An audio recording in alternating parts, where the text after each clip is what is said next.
Welcome to my channel once again. Thank you for joining me. So, the United States of America sent some fact-finding, high-profile politicians. In fact, Senator Riley, this is the man who was directly assigned to iron out the issue of Christian genocide in Nigeria. He came yesterday.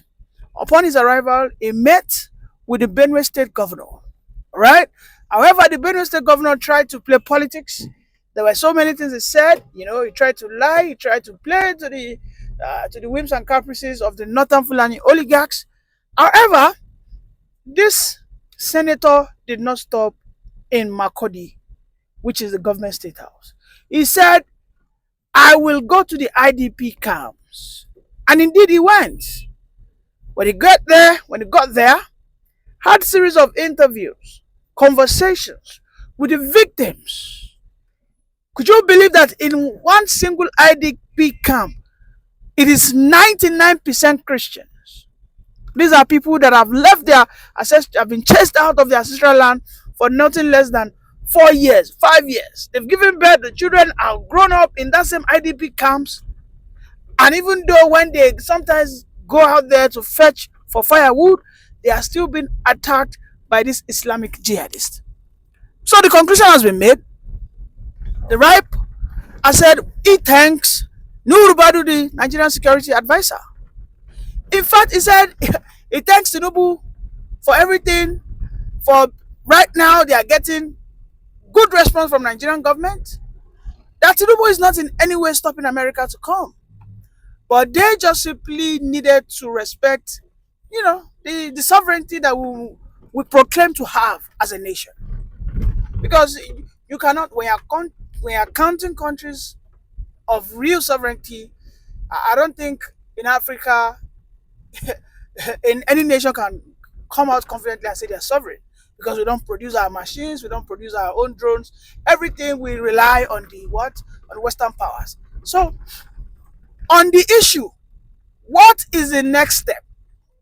What is Rep. Riley going to report back to Donald Trump? Because as it stands today, the fate of whatever crisis that has befall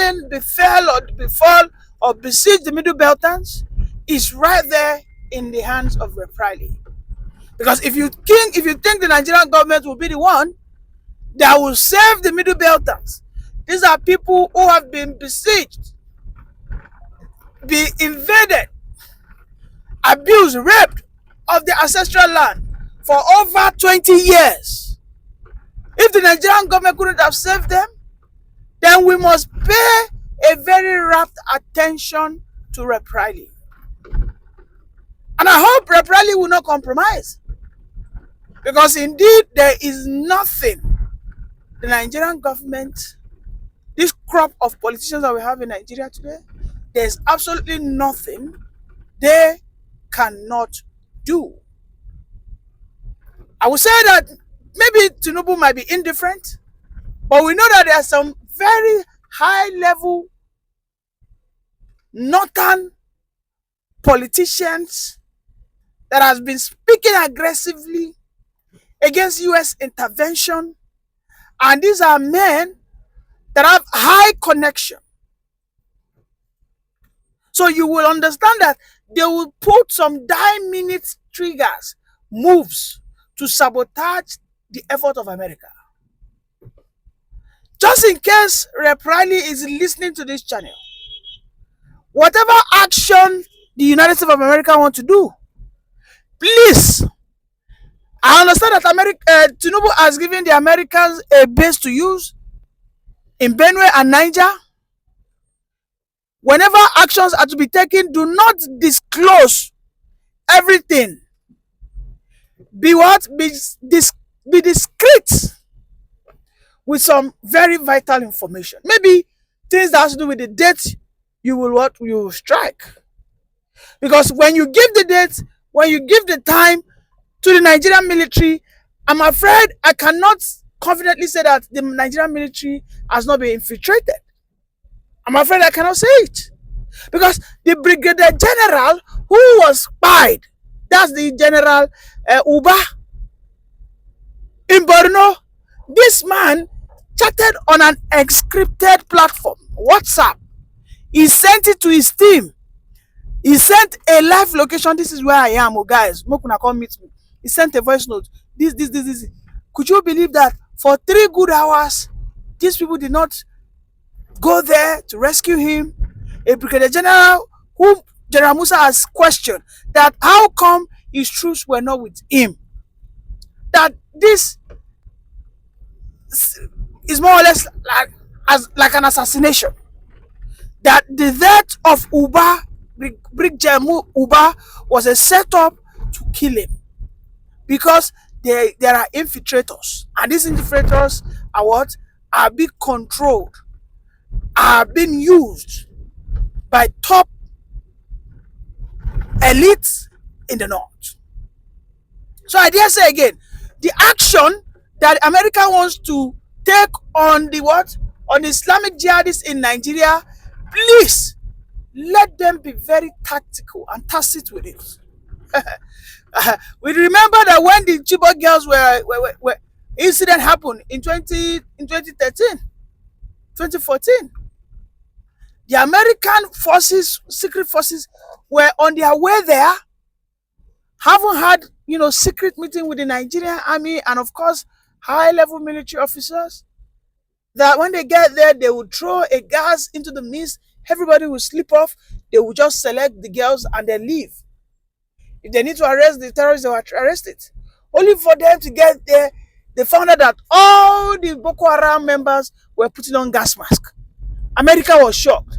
They got there, they found out, they said, let's move. This is an ambush.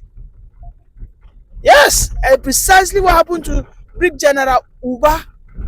He sent them his location, only for him to meet, his Waterloo. So at this stage, every action that must be done should not be revealed, should not be unveiled, because, and I cannot overemphasize it. It's because I am feeling that maybe America is forgetful. That's why I'm repeating this matter. Yes.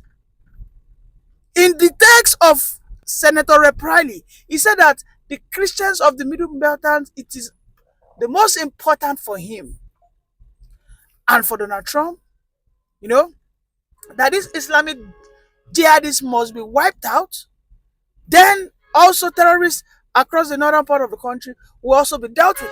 But what is more important to him is the Middle Belt. And that is a very good thing to say. Yes, because the Middle Beltans must actually reap the fruit of their labor. They were the one that cried out. It wasn't an Igbo man that cried out that there's Christian genocide. It wasn't the Yoruba man that cried out that there's Christian genocide. It took a reverend father to leave Benue State. He went deep down there to United States of America shortly when Biden left. When he did that, when he went there to report, in fact, so many Northerners were telling him, "Oh, guy, you get out. Nobody will take you serious. You think that Trump has your time? You better come back to Nigeria and complain to you." These were the things Northerners were saying as at then. In fact, as a reaction, that Reverend Father's house was attacked. Yes, it was attacked. I think he lost his brothers. So we must see the fact that every day, every time, we have to tell America, when you people finally begin to take actions, please do not disclose not more than 30% of the information the Nigerian government and military need to know. Please do not disclose more than 30% of information that the Nigerian government or military need to know.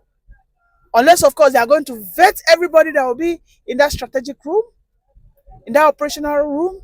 Because if they say that they just want to be, and they want to give the Nigerian army the weapon, that they want to give them the high, high level information, like take this information here, go and attack this place at some time.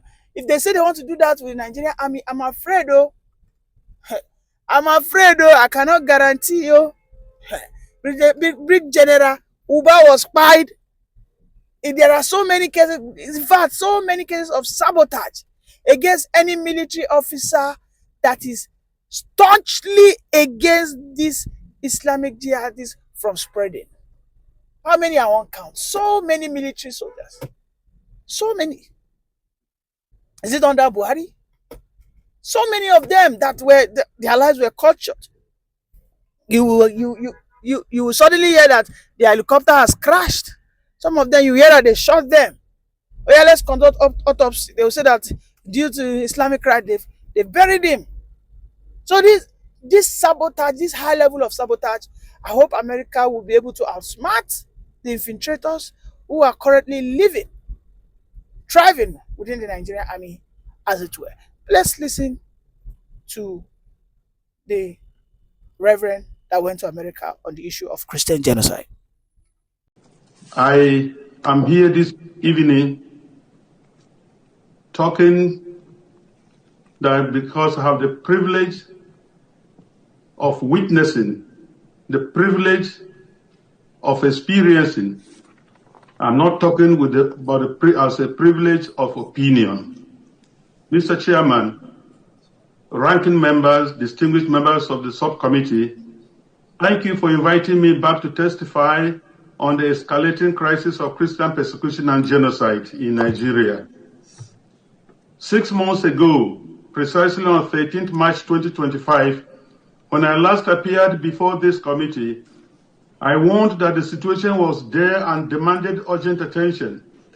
Tragically, the past half year has proven those warnings understated the continued attack on vulnerable Christian villages by the Fulani ethnic militia and their counterparts, both in the Middle Belt of Nigeria and elsewhere in the country. Since my testimony in March 2025, credible reports from organizations monitoring religious freedom, including Open Doors and our own Justice, Development and Peace Commission in Makurdi Diocese, have documented continuing attacks on Christian villages, especially in the Middle Belt states of Benue and Plateau, perpetrated by the Fulani militia. Thousands more have been.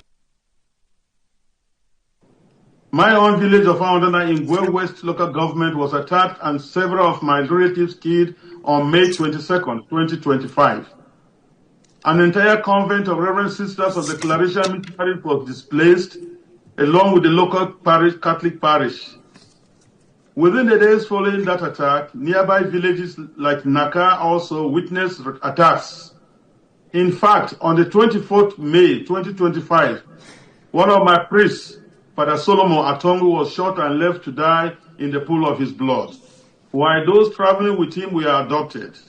Though he survived the attack, he is unable to walk freely because he has a broken bone. A few weeks before, on Palm Sunday, April 13, 2025, with the attack occurring late that night into the early hours of April 14th, Fulani militants launched a coordinated assault on Christian communities in Plateau State, Nigeria, primarily targeting the village of Zike in the Basa local government area near Jos. This incident was part of a broader wave of violence in the region during Holy Week, targeting Christians as they prepare to celebrate one of the most holy, important feasts in our church.